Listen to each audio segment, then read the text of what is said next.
గెలుస్తుందండి.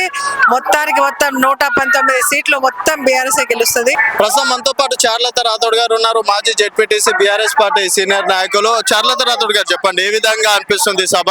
దాదాపుగా 10 లక్షల మంది వచ్చారు, అలాగే కేసీఆర్ స్పీచ్ ఏ విధంగా అనిపిస్తుంది? ఈరోజు తెలంగాణ వ్యాప్తంగా ఏదైతే ఈ మహాసభను నిర్వహిస్తున్నారో వరంగల్లో ఎల్కతుర్తిలో జరగబోయే ఇప్పుడు జరుగుతుంది సభ.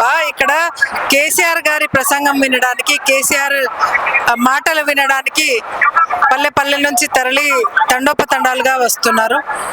10 లక్షలు కాదండి, 20 లక్షల దాకా కూడా వచ్చే అవకాశం ఉంది. ఎందుకంటే చూస్తున్నాము, అసలు ఎక్కడ స్థలం లేకుండా ఇంత పెద్ద స్థలము 1500 ఎకరాలు మొత్తం నిండిపోయి ఉంది.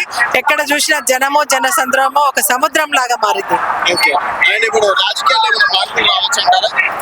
రాజకీయాల్లో పబ్లిక్ చూస్తేనే తెలుస్తుందండి, ఎందుకంటే రాజకీయాల్లో మార్పు ఆల్రెడీ వచ్చేసింది.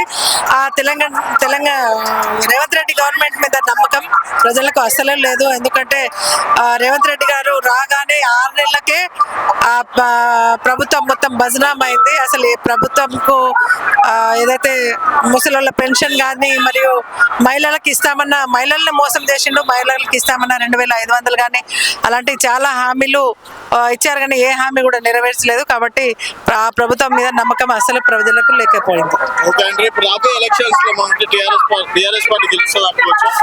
తప్పకుండా బీఆర్ఎస్ గెలుస్తుందండి. మొత్తానికి మొత్తం 119 సీట్లు మొత్తం బీఆర్ఎస్ గెలుస్తుంది తప్పకుండా. ఎందుకంటే ఇవాళ ప్రజలను చూస్తున్నాము, ప్రతి ఒక్కరు వాళ్ళకు స్వచ్ఛందంగా తరలి వస్తున్నారు. వాళ్ళకు ఇష్టం వచ్చిన వెహికల్లో వాళ్ళే ఇవాళ ప్రజలు కేసీఆర్ సార్ను చూడాలి, కేసీఆర్ మీటింగ్ చూడాలి అని చెప్పేసి ప్రతి ఒక్కరు తరలి వస్తున్నారు. సభ సక్సెస్ కాదండి, ఇది తెలంగాణ ప్రజల ఉద్యమం నుంచి వచ్చిన ఏదైతే ఉందో సభ.